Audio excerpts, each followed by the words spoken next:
Hello, everyone, and welcome to this fun conversation with hot seaters. So, my name is Geneviève Young, and I'm so happy to be doing those interviews with people that's been in the Abraham Hicks hot seat. So, last week and this week's topic is worthiness, and today I will be speaking with Bron Johnson. So let me introduce Bron right now. Hello, Bron. Hello, Genevieve. Thank you for being there. I'm so happy Mm, to have you as a guest because you had yes. a conversation with Abraham Hicks about self-worth. Oh yeah. Yeah. That Yeah. was that was some years ago. I think that was 7 years ago now. And I you've been in think. the hot seat many times. You said six or Yeah. five or About six six times. about six about Six. six times. Yeah. Yeah. Yeah, Yeah. that's Yeah. interesting. So Yeah. tell me about how have you how did it happen for you to discover Abraham Hicks? How did that Mm. work out for you? Yeah, I think it was at a time I discovered Abraham in 2010, I want to say, or sometime around then. And yeah, it was about 2010. And I was going through a period of depression actually Mm, at the time. And I mm, also had known it was around the time where I was first discovering that I really wanted to be actually teaching this stuff, mm, helping people essentially, right? mm, And I saw a friend's post about Abraham on Facebook, and I clicked on it and I watched that 3 hour conversation, um, The Secret Behind the Secret. I watched it once and my heart just like mm. opened up and received all of the beautiful information that was being displayed in that. And I actually watched it again, the full 3 hours, the very next day, because it resonated with me at such a deep level. Yeah. I felt that it was, up until then, I had been on this passionate um, desire to understand the truth of Mm, our universe, understand the truth of who we as human beings really are, why mm, we're really here. Those big philosophical questions. I had been asking those questions for years. And the truth is Abraham was answering them the most clearly from my perspective. When I listened to yeah. it, I was like, yeah, that's Yeah. that feels like the truth. That it felt it and it felt like they were saying, she was saying, Esther, however you want to say it, they were saying it how every other teacher, like good teacher, says it, but in a more clear and more accurate and more full way. Oh And it, yeah. yeah, You're so you know, right. I mean, yeah, same thing happens for me, and I really appreciate the way they're answering questions. So, yeah, okay, so let's talk about that hot seat when you were on a cruise, yeah. and yeah, What a cruise it was.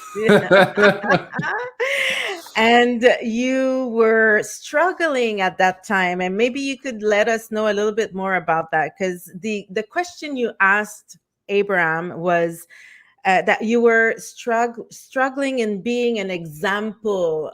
Like, I think you wanted to be a more steady example of someone that is in alignment. And so that was your question. Can you let us know a little bit more how you were feeling at the time, and what was it that you wanted to, what was your question exactly? Yeah, yeah. So from what I remember, the place that I was at back then was I was really wanting to become like a life coach, an educator, a teacher of this material, all for the purpose of helping people. And I don't know how deep you want me to get into this, because this is kind of opening up another can and another Maybe not another. that deep, because we're Okay, gonna we're gonna go in. listen to Abraham's answer, but maybe Okay, just to lead us to the answer. Yeah. okay. Yeah, let's just say that I had a tremendous amount of fear to step into the role as a teacher, and the can is about going into why, but I won't go into that yet. But Yeah. so I showed up into the hot seat asking, how can I become more a vibrational match to be this teacher? And, how do I feel worthy of that? And I think, the response that they give is essentially, you have to, it's ultimately about loving yourself. It's ultimately about accepting the truth of who you really feel you are, not only on an intuitive level, but a logical level as well. And following that, that with faith, following that with reckless abandon, essentially. And when you do, you will line up with people, experiences, opportunities that are a match for the unfolding of your desire. In the answer, I loved that part. So I've segmented the hot seat in. We have like 3 segments. So we're going to listen to the first segment. I'll ask you a few questions on that, and then we'll go on with the others. All right? Cool. So I'll Sounds see great. you right after. Okay. But this is the point that we really want you to hear. As you apply these processes, and they are endless, or as you apply this process that we're really encouraging now, which is when you first awaken in the morning, acknowledge, I'm awake, and I want to maintain this free floating feeling, this high flying feeling. I want to feel this appreciation. I want to maintain it through the day, so that you are aware of it. Whether you accomplish it or not, you are aware of it. And after a day, and then another, and then another, and then another, and then another of doing that, you'll begin to realize that you can do it. At first it feels awkward and funny. I don't even know for sure if I'm on my high-flying disc. But after a few days, you'll know it for sure. You'll find yourself just feeling lighter about things. You'll feel more clarity in your experience. Your exposure to life will be more delicious and less troubling. And after about 30 days of this deliberate intention of coming onto that high-flying disc and doing your best to maintain it, there's no big deal if you fall off. It's not a big thing, but your best to maintain it. What begins to happen is that frequency, that high-flying frequency, begins to feel so normal to you. And at the same time that you are consciously acknowledging how good you are feeling, mostly in the description of what clarity feels like, or what fun feels like, those kind of emotional words, then what begins to happen? Realizations begin coming to you. Demonstrations of your alignment begin coming to you. And because you have gotten on that high-flying disc on purpose, and with no small attention, in other words, you're going to work at it for a little while, because you've managed to do it, and you've acknowledged that you have done it and are doing it, and you're beginning to have that sort of conversation come out of you. And then you begin to make the association between that and what's coming. That is the best description of what worthiness is. Worthiness is my deliberate alignment with that which is source, and my deliberate application of inspired action in that combination with source. Doing it on purpose is the worthiness factor. Because when good stuff just comes to you, because you just stumbled into it because of someone else's influence, then you don't feel the I did thisness of it. Esther would say, when something wonderful would happen, I did that, because she knew that she had tuned herself to the frequency, that life had caused her to want it, and that she had found a way to tune herself to what she wanted. And as the realization, as the revelation of it began to occur to her, I did that, I did that. That's where that feeling of worthiness comes. We are so all in this together, and humans have themselves so tangled up in proving their worthiness. We don't want you to prove it. We just want you to live it. We just want you to know it. We just want you to expect it.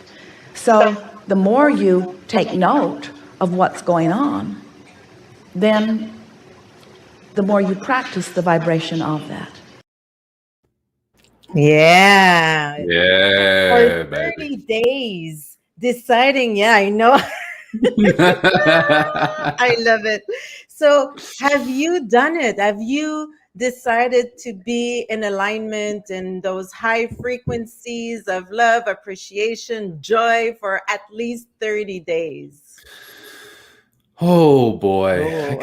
I could sit here and I could say yes, but I think I'd be lying to you a little bit.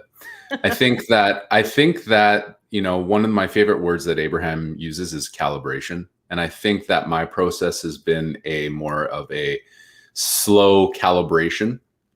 I'm a guy. I'm very stubborn. I'm very stubborn. So to move into that high frequency for 30 days straight is something, if I'm being honest, I don't think I've actually ever accomplished for myself. But I have over time trained myself to be in that high flying place more and more and more and more. And I loved And how do hearing. you train yourself? Yeah, I'd like to know how you do it. How is it that, do you have any ways of doing it that could help others also that are stubborn like you to Yeah. ease that up? Yeah. And it's again, I'll go back to the narrative of Abraham. One of the best things that they say is you have to care a lot about how you feel. You have to care about how you feel, because if you're not caring about how you feel more than anything, you're not going to make that the highest priority. And for me, I'm hyper aware of how I'm feeling, and sometimes that is actually a disservice because you get into that place of like, oh, I'm not feeling good, and then the recognition of not feeling good pulls you down into more of not feeling good, and you go in a bit of a downward spiral. But Yeah. I mean, the answer to your question is you really got to care about how you feel and use all of the different practices, whether it's gratitude practice, meditation practice, a focus wheel. There's so many, there's infinite, healing your trauma. There's infinite practices that people can do to use to train their vibration, train their habitual perception into that higher flying state.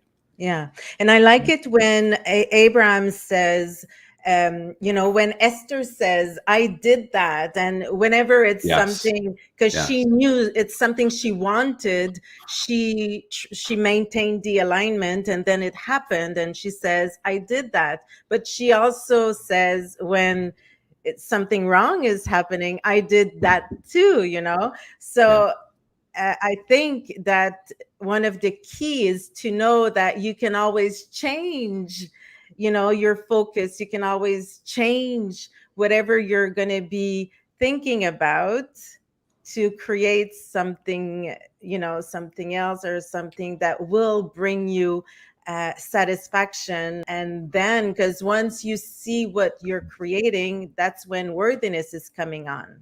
Is that, that's what Abraham is saying.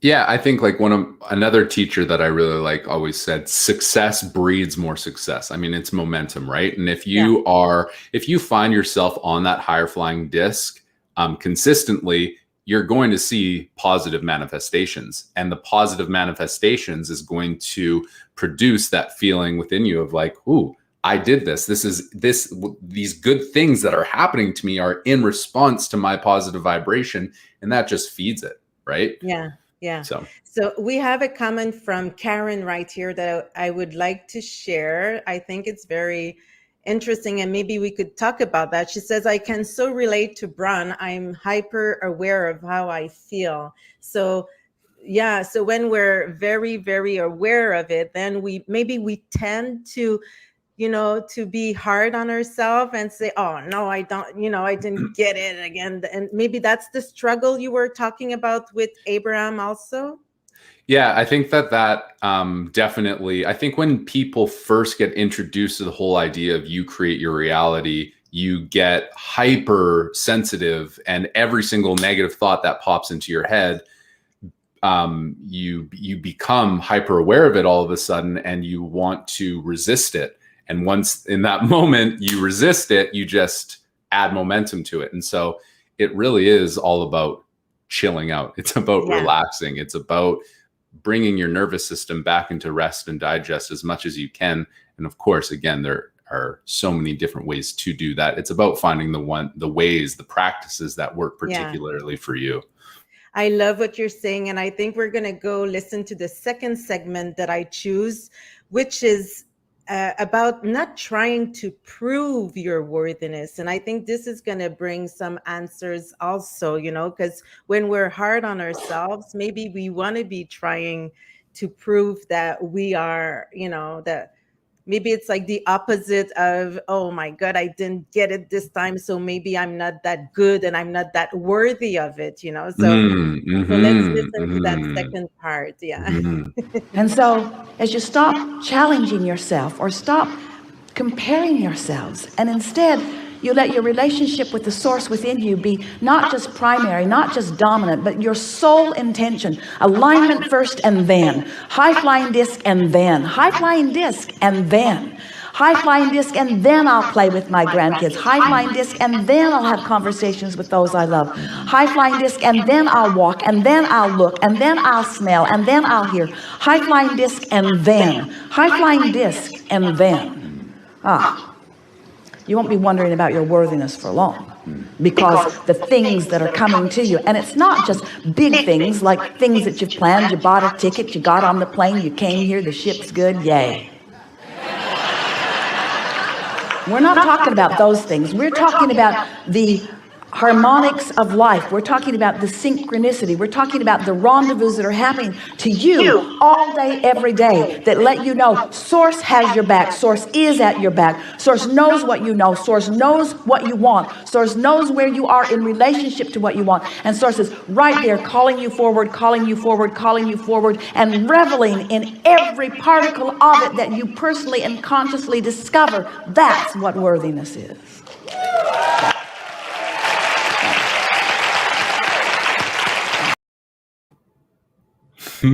That's so good. I love it. Yeah.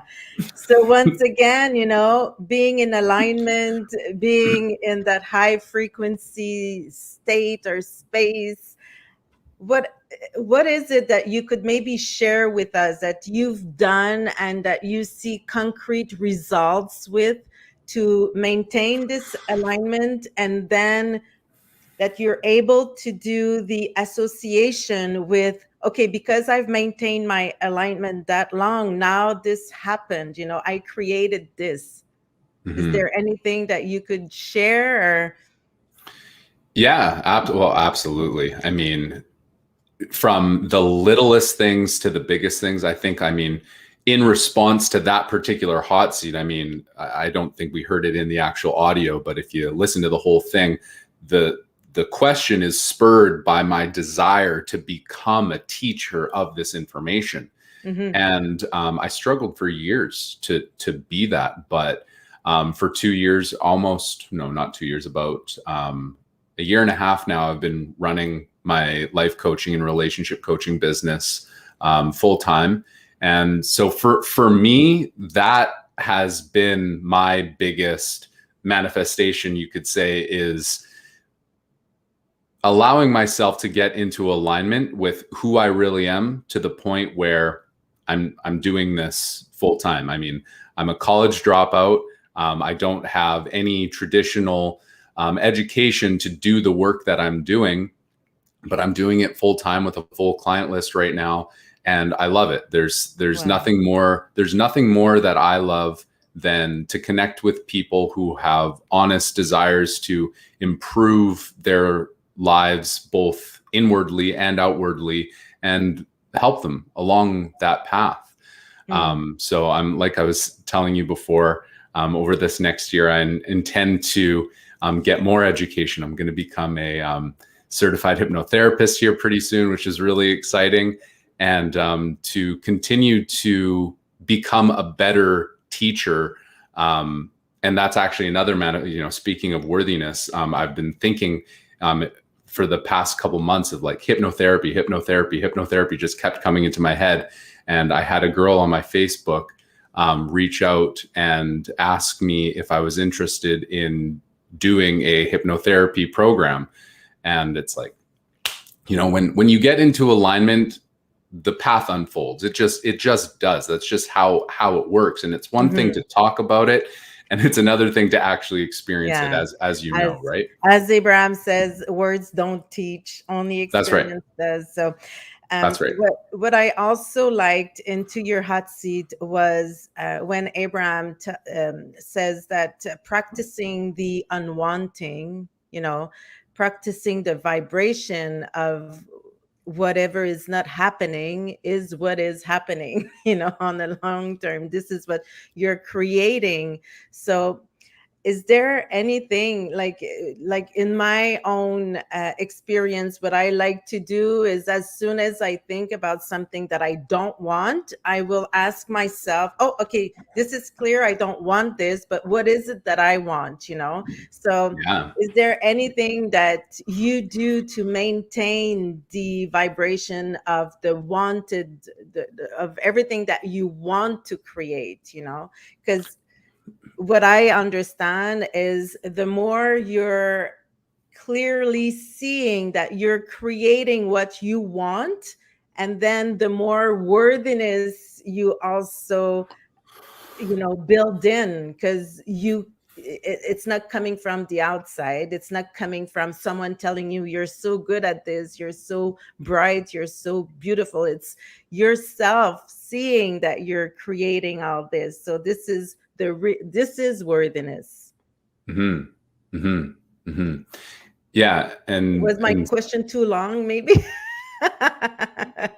speak the question Yeah, only the again. question. So what is it that you do to shift, like, from the unwanting, like the things you don't want, to the Right. things you want? Yeah, I mean, the way I say it to the people that I work with, my clients, one way I say it is, every single time you feel good emotionally, those higher flying emotions, it's because you're focused on what you want. Every time you feel bad, it's because you're focused on what you don't want. And so if you use that as a model to navigate your life and you actually apply it, it's pretty simple. Good feeling thoughts that feel genuinely good to you in your body, that feel resonant, that feel like love, passion, joy, gratitude, freedom, empowerment. We all want to feel. If we allow ourselves to gravitate habitually, consistently more towards those, and actually be sensitive in our body to which thoughts feel good and which thoughts feel not so good, then we will engage in this practice of what Abraham calls the science of deliberate creation. Right. Mm-hmm. And Yeah. I love it when people say the secret about the secret is that it's actually really, really easy. Like this material, it's actually, in essence, it's not hard. It's actually about moving along life in a really, really easy, gentle way. There's nothing tricky about this. We talking about worthiness. Yeah. We are worthy. Like we actually are. We don't have to prove it. We don't have to fight for it. That is who we are at our essence. And so I think that's kind of the issue with the personal growth space, not in itself, but the approach that people have is they think that they have to learn how to be worthy. No. You have to peel back the layers, peel back the beliefs that say that you're not. And underneath that falsity, you'll connect with a part of yourself that is unconditionally loved, unconditionally worthy. And when you connect with that, it's like coming home. It's like coming home. It's a breath of fresh air. And so to know that, to answer your question, your beautiful question, Genevieve. Thank you. Yeah, to answer that question, I think it's about truth first. Is that no matter what I do, no matter what I think, no matter how bad I fail, no matter what I do or don't do in this life, the truth is that underneath all of that, I am worthy. It's who I am. Yes, exactly. And from there you can always move forward. Yeah. But I think, like, as Abraham was saying in the answer they were giving to you, we tend to try to prove our worthiness. We tend to challenge ourselves, to show other people how good we are, because this is how we've been raised for the majority of us. So, we tend to compare ourselves. And as soon as we do that, we're not feeling good. That's the first thing, as you said. Am I feeling good right now? No. So what is it? So again, my question is, do you have anything concrete to shift your feelings? So I'm not feeling good. I want to feel good.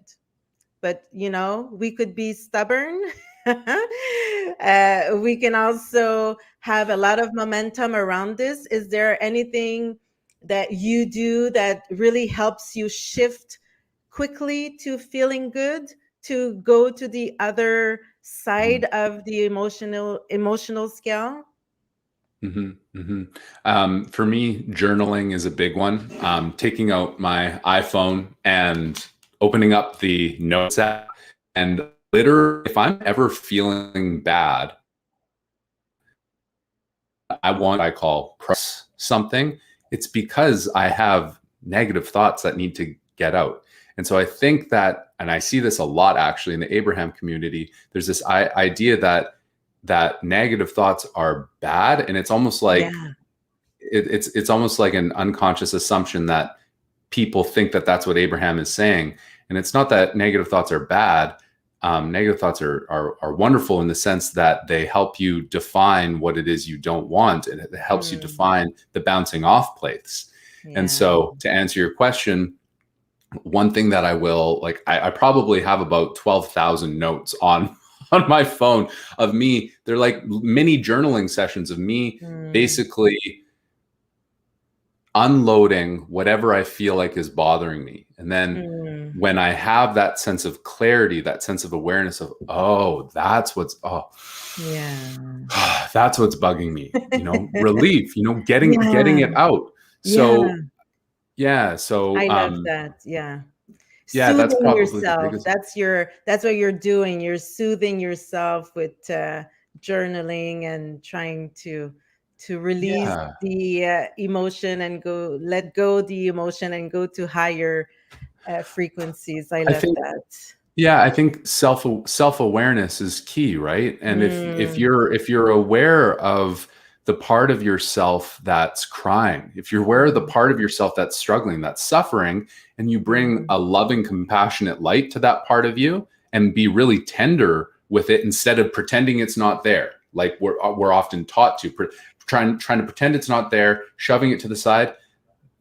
Resistance creates more of what you're resisting. What you resist will persist, right? And so if you get soft to it and you open up to it, and this is why the world is seeing such a great trend, a beautiful trend in caring about our mental health. We're becoming more sensitive as a culture, as a society. And so to do that for yourself, make friends with the part of you that is hurting. Be soft to it. Be gentle with it. Journal about it. Talk with a friend. Talk with a counselor. Get it out, because once you do, it will begin the processing. And from there, once it gets out, you can guide yourself into those higher feeling states more consistently. Exactly. Yeah, because resistance is keeping you into those lower frequencies. So once you let it out, you allow it to circulate and to just, you allow yourself to go to higher frequencies also. So I love this. And to de-dramatize, I think this is also the key, loving yourself, a lot of compassion, and de-dramatizing everything.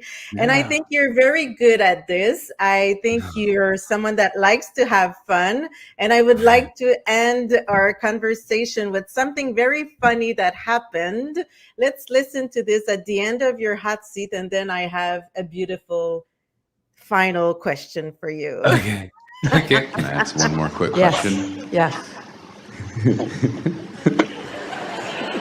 No. Can Abraham do any impressions?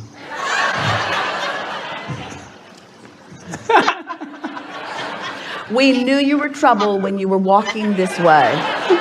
And now that has been confirmed. Can you do any impressions? Of course. Get out.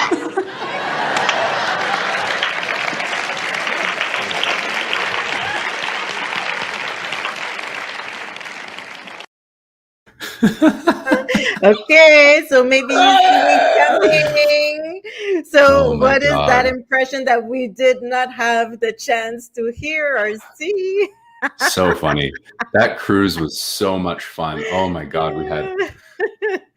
Listen, Genevieve, we had an amazing cruise. It was good for you, good for me, good for all of us. And I gotta say, Jim, what do you gotta say about this old Abraham material? Well, I think that it's pretty nice.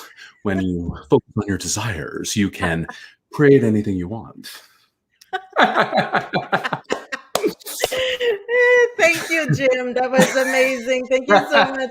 Okay, Bron, just before we end this, we have a little bit of comments that I would like to share with you because I don't think you see them. So Karen says that high flying frequency begins to feel so normal to you. Demonstrations of your alignment begin coming to you. That's a quote from Abraham, of course. Yes, thank you, Karen. So we have a Facebook user that says it's a beautiful conversation. Thank you so much. And That's yes, I nice. really did appreciate Bron. That was fun, beautiful again. So Yeah. and haha, what a funny ending. Thanks, Karen. Yes, Thanks, yes, Karen. I loved it. That's Yeah. nice. Thank you for your time. Thank you for sharing your hot Yeah. seat experience. Yeah. And let's keep Absolutely. in Absolutely. touch. Yeah.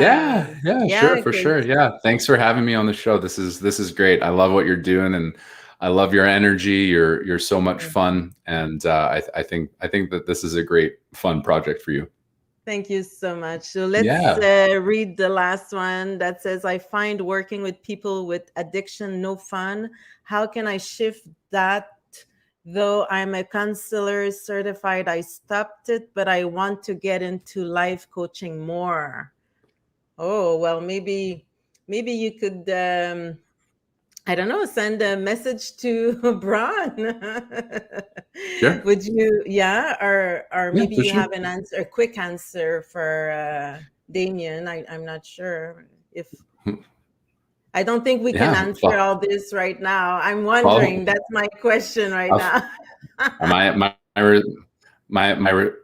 my response is if working with people with addiction isn't fun for you, and if that's not your truth, and if doing more coaching, more progressive work with people is what you want to do, I would say lean more into that. If I'm being honest, and these are just, I think that at the end of the day, you're going to attract the people that are right for you at the time if you are in alignment with your truth and what you really want to be practicing. For me, I attract a pretty wide gambit of different kinds of people. I actually do have clients that are going through addiction right now. And I have clients that are six-figure earners, working, doing work with their relationships, et cetera. And so, for me, I find joy in all of it, but I think, leaning more into the life coaching path obviously sounds like it's a fit for you. Go for it. Ooh, we lost Jen. Where did we go? I do not know. Where did you go?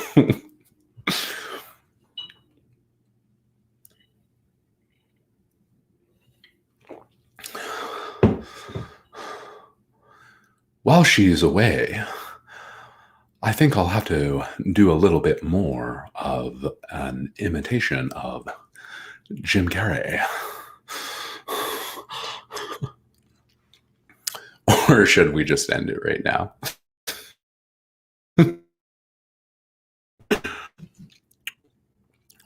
I'm gonna close this off, and I don't even know if this is still broadcasting, but if it is, thanks to everybody for tuning in.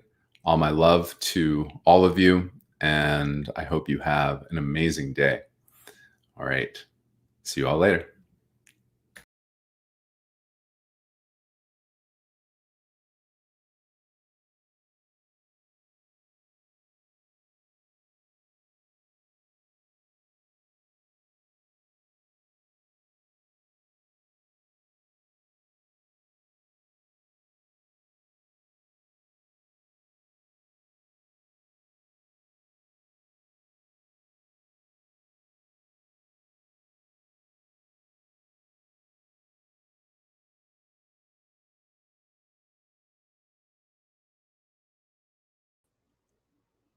I'm so sorry for that. I am very sorry. My computer just shut down.